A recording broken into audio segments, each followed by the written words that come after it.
के बाद हम देखते हैं घग्गर मैदान को। घग्गर मैदान जो है वो घग्गर नदी द्वारा जो मिट्टी लाई जाती है उसके द्वारा बनाया जाता है। इसमें हनुमानगढ़ और गंगानगर जिले आते हैं। इसमें दो वर्ड है, नाली और बग्गी। नाली क्या होता है? नाली घग्गर के पाठ है। जो हनुमानगढ़ की स्थानीय भाषा में घग्गर के पाठ जो होते हैं उनको नाली कहते हैं। और बग्गी, बग्गी भी एक स्थानीय वर्ड है। जो घग्गर नदी जो मैदान बनाती है उसको बग्गी कहते हैं।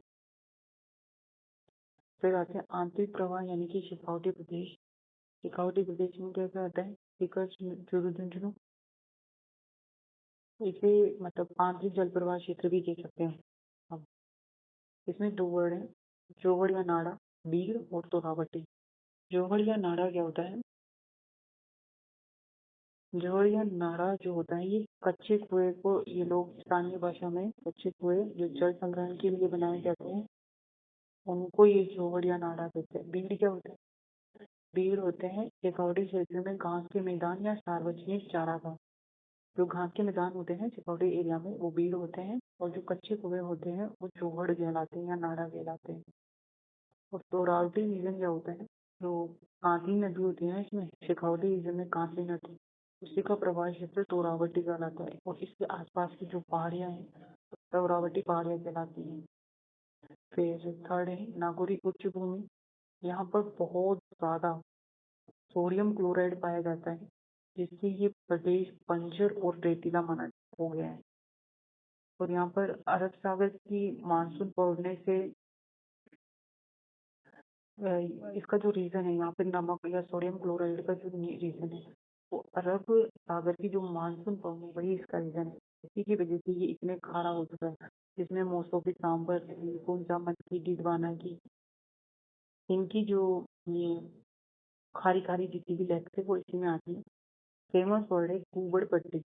कुबड़ पट्टी नागौर से लेके अजमेर जिले में जो भूमिगत जल में जो पानी होता है नागौर से अजमेर जिले का भूमिगत, उसमें फ्लोराइड की मात्रा बहुत ज्यादा होती है। तो वहाँ के लोगों में फ्लोरोसिस नाम का जो रोग है वो हो जाता है। इसमें क्या होता है कि दांत पीले पड़ जाते हैं, हड्डियां टेढ़ी मेढ़ी हो जाती है, पीठ झुक जाती है और कुबड़ निकल जाती है। इसलिए इस क्षेत्र को नाम कुबड़ पट्टी, बांका पट्टी या हॉर्स बेल्ट इसको कहते हैं। सबसे ज्यादा जो गांव फ्लोराइड से प्रभावित है वो मकराना में है, एक आसरवा गांव। और सबसे प्रभावित जिला अगर पूछे तो नागौर। गांव पूछे तो आसरवा, मकराना, जिला हो तो नागौर। फिर आते हैं गोडवार प्रदेश या लूनी बेसिन। लूनी जो रीजन, लूनी जो रिवर है, नदी है, उसके द्वारा जो भी मैदान बनाया जाता है वही गोडवार प्रदेश या लूनी बेसिन कहते हैं। इसमें जलोढ़ मिट्टी मिलती है। ये बाद हम इसमें जो मिलने वाले टर्म्स है उसको देखते हैं। सबसे पहला है रोहू, रोही मैदान। रोही मैदान क्या होता है? लूनी बेसिन में जब लूनी नदी और अरावली पर्वतमाला के बीच का जो उपजाऊ एरिया है, इधर से लूनी आती है, इधर से अरावली, इनके बीच का जो उपजाऊ एरिया है ना वही रोहू मैदान। दूसरा है नेहड़ या निरहद। बाड़मेर और जालौर जिले का वह भाग जो गुजरात को कच्छ तक जो टच करता है। बाड़मेर जिले का वह भाग जो गुजरात के कच्छ को टच करता है, क्योंकि पहले यहाँ पे कोई समुद्र था, इस वजह से अब इसे नेहड़ कहते हैं। बाड़मेर जिले से कच्छ तक का एरिया।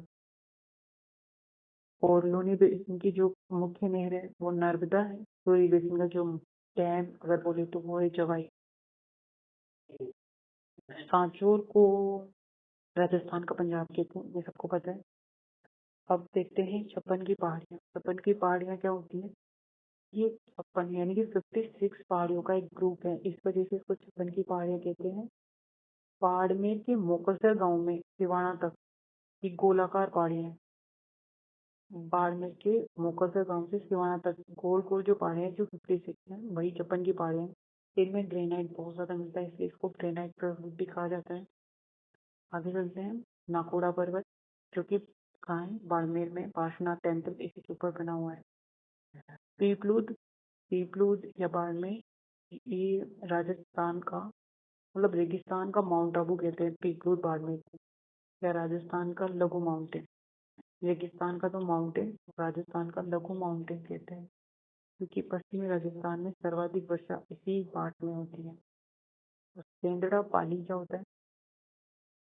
यहाँ पे सर्पाकार चट्टानें मिलती है, तो सर्प की शेप में होती है, वही सेंदड़ा पाली में।